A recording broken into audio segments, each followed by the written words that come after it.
तो संगवारी हो छत्तीसगढ़ की राजधानी रायपुर हाँ इस सप्ताह देश के सबले बड़े सुरक्षा सम्मेलन में एक मेजबानी करने वाला हवे। 28 से 30 नवंबर तक नवा रायपुर स्थित IIM परिसर में 60वां Akhil Bharatiya DGP IG conference के आयोजन करे जाही, जेमा प्रधानमंत्री नरेंद्र मोदी हाँ 29 नवंबर के शामिल होही।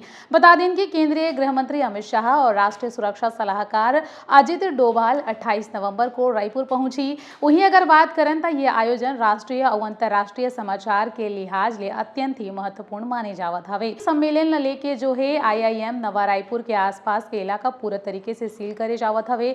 3 दिन चले वाले ये सम्मेलन में साइबर सिक्योरिटी, आतंकवाद विरोधी रणनीति और ड्रग्स नेटवर्क पर नियंत्रण, सीमा प्रबंधन और आधुनिक पुलिसिंग जैसे प्रमुख मुद्दा मन में चर्चा हुए के बाद कहे जावत हवे। सबो राज्य और केंद्र शासित प्रदेश के डीजीपी और IG अपन अपन राज्य के अपराध नियंत्रण और सुरक्षा प्रयास ला लेके प्रेजेंटेशन दी ही। एक मॉडल स्टेट के आधार में जो है आगे के कॉमन गाइडलाइन तक को तैयार करे जाए के संभावना जताई जावत हवे। छत्तीसगढ़ दौरे के दौरान जो है PM मोदी और गृह मंत्री अमित शाह के ठहरे पर जो है विधानसभा अध्यक्ष और पूर्व मुख्यमंत्री डॉक्टर रमन सिंह के नवा रायपुर स्थित सरकारी आवास ला चयन करेगी हवे। PM मोदी के विशेष सुरक्षा दस्ता जो है SPG ने रमन सिंह के बंगला ला कस्टडी में ले चुके हवे और ये सुरक्षा के व्यापक जो है इंतजाम करे जावत हवे। एकर मतलब यह हवे कि पूरा नया रायपुर ला जो है सुरक्षा की कवच ले ढके जाही। फिलहाल संगवारी हो PM मोदी की 3 दिवसीय दौरा ला आपमन कैसे देखते हो, कमेंट करके जरूर बताओ।